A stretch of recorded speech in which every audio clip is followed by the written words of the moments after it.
Remember a couple of days ago when I was talking on Blue Sky about Knitting Cult Ladies' upcoming knit-in on March 8th and Craftivism in general, and I was like, hey, I wonder if we could do something like that here in Portland. Daniela invited me to go to her event in DC, and for a number of reasons I can't go, but I was like, maybe we could do a satellite event here in Portland. And I do have an announcement about that. I will shamelessly mention it later in the video. You gotta hang in for a little bit.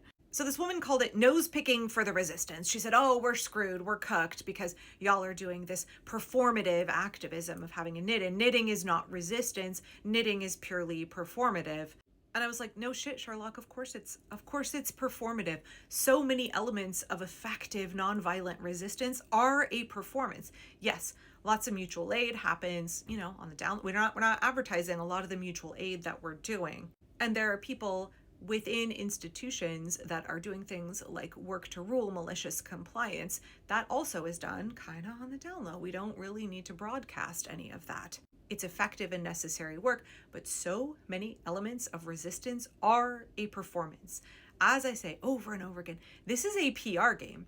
How we win is that we get all the people on our side. We need mass public opposition to the regime. It's a numbers game. This is a numbers game. And if you want to reach people with your messaging, your message has to be a public performance that is persuasive. The performative aspects of resistance are not only a chance to tell people, hey, the resistance is everywhere. We're everywhere. And look, you're not alone in being upset about what's happening. Come and join us. It's safe to join it. There's safety in numbers. Together we will have the power to stop this. But likewise, performative measures of resistance, like millions of people in the streets on No Kings Day. By the way, next No Kings is March 28th, right? We're all going. We've all got it on our calendar, right? Or people out in public wearing buttons that say things like immigrants are welcome here or no kings in the US. Jack the Portland Chicken says immigrant rights are human rights. Or seeing people everywhere you go wearing red hats in public, melt the ice hats. That is a performance meant to communicate to the pillars of support, hey, we're all engaging in a tiny little fuck you against fascism everywhere. You can walk on the streets, you can go to the grocery store, and you will see people who are clearly publicly demonstrating they're not down. They're not down with what is happening.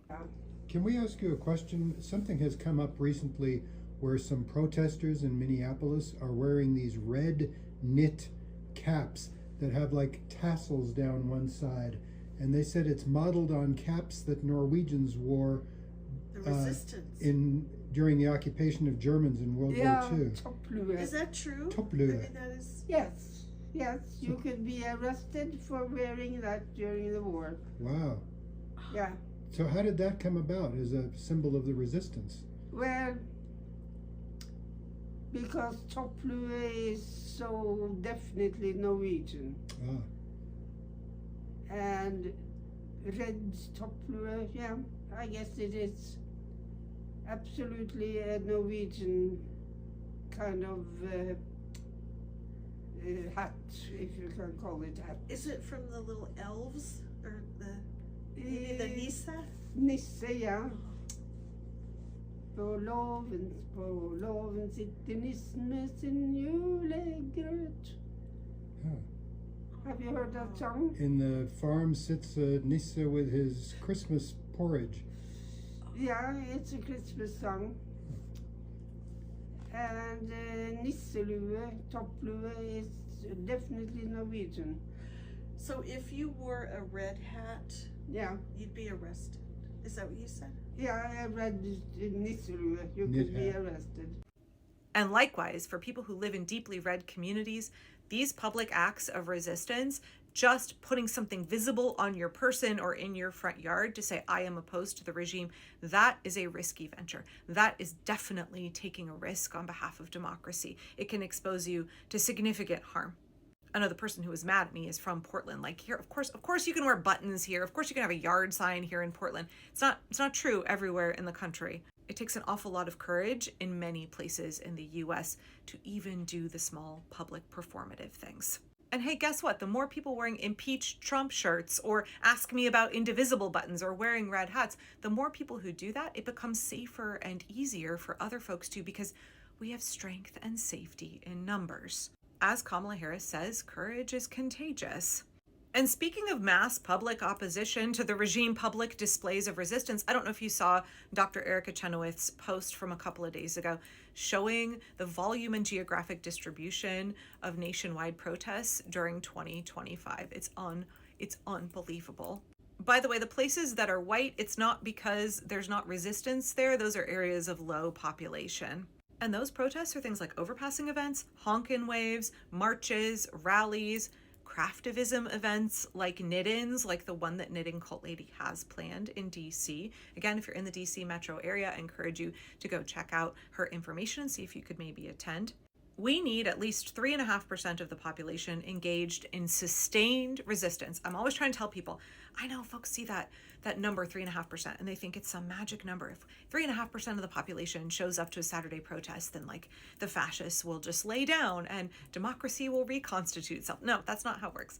It's 3.5% of the population engaged in daily, undaunted, sustained resistance against the regime. It's about taking everything that we do in our daily life and saying, how can we make this a tiny little fuck you to fascism? It's the big collective actions that we do together. Like in Minnesota, they are doing general strikes, right? We need to be expanding that around the country. If you aren't already hooked up with your local May Day Strong, if you're in a union and your union is not yet active in organizing for May Day events, time to get on it, y'all. Right, so labor strikes, rent strikes, those are big collective actions, giant protests like No King's Day. Those absolutely matter, but it's also individuals undertaking smaller acts of resistance at any place that we can. How can we care for immigrants? How can we make sure that people get fed? How is it that we can gum up the works? How can we be calling our electeds every single day, registering our outrage and dissent? How can we be leveraging our city councils to make sure that they don't allow that warehouse to get zoned and permitted to become one of Stephen Miller's concentration camps? But there's so many ways that we can plug in. I actually want to do a series over the next coming weeks on pajama pants resistance. When I used to do a lot more volunteer work with roller derby, we always talked about these no pants gigs that you could do, which were like really important elements of volunteering for the league that you could do from the comfort of your home where nobody saw you. And it's really good for folks who have a hectic schedule. They have lots of childcare or other caregiver obligations. They might be disabled and can't get out, or they're just really introverted and they want to be able to contribute and volunteer, but they don't want to go to rallies and marches. They definitely can't do things right here for this. Sorry, I just realized I jumped from roller derby to protesting, but you understand what I'm saying. They can't go to protests and marches, or they can't do things like get arrested because maybe they have people they have to care for. Maybe they are the primary breadwinner for their household and they cannot risk that loss of income. Maybe they are disabled. There are loads of reasons, right? No shame and no judgment in resistance. With the folks we are organizing with, no shame and no judgment. If someone says, I can't do that, that's a limit for me. My risk assessment says I can't do that thing. We respect that. We want to encourage people to step in and do everything that they are able to do in every way that they are actually able. We want them to be resisting. But there's so many really effective, necessary roles within a resistance movement that are not protesting in the streets, that are not getting arrested. So I'm going to do a whole series on that, a little pre-advertising for that, because there are loads of things that you can do if you can't go out and protest in person. And we need those people. We need y'all. We need everybody, at least 3.5% of the population, preferably far more engaged in sustained resistance against the regime. Okay, so thanks for hanging in there for all of that. That brings me to my teaser. Are we going to do a satellite protest here in Portland, a satellite knit-in craftivism event? I was first made aware that people were knitting red hats in Minnesota by people commenting on an old video of mine, covering the story of how the Nazis outlawed red hats in Norway during World War II. When I got another message over on Instagram, I understood something was happening. As the Norwegian red hat guy online, this was accelerating. That the old symbol is getting a new life. How can we best resist the actual ideas that destroyed Europe back then, rather than become just another faction in an eternal back and forth between groups? What I am about to read to you is the text I wrote, found at redhatfactory.com/creed. Honoring and remembering the Norwegian World War II resistance movement by wearing a red hat for democracy, menneskeverd, and unity in this resistance revived. Menneskeverd is the Norwegian word for the value of the human being merely for being human. During World War II, Norwegians began wearing red knit caps as a sign of resistance to the Nazis who had occupied us. Thursday, February 26, 1942, such wearage was outlawed as a form of protest. Therefore, we encourage anyone and everyone everywhere to put on a red hat on February 26th, which this year, 2026, happens to fall on a Thursday again, in support of democracy, menneskeverd, and unity. If you have the chance, we encourage you to get your knit cap from a neighbor who knits or a local shop. Menneskeverd, or human worth. In the literature surrounding this time period in Norway, as well as in later references to the resistance, the word menneskeverd appears perhaps more frequently than any other. We didn't only fight against an enemy, but for something. For a free society, for menneskeverd, for peace. Menneskeverd means the value of the human being merely for being human.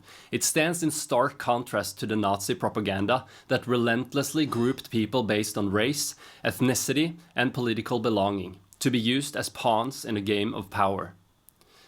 Focus on every human's fundamental equal worth breaks down the barriers and renders this form of power play obsolete. An authoritarian leader cannot rise to power unless we, the people, are going along with a language of dehumanization and stark labeling and grouping of people. Okay, let me really quickly say here.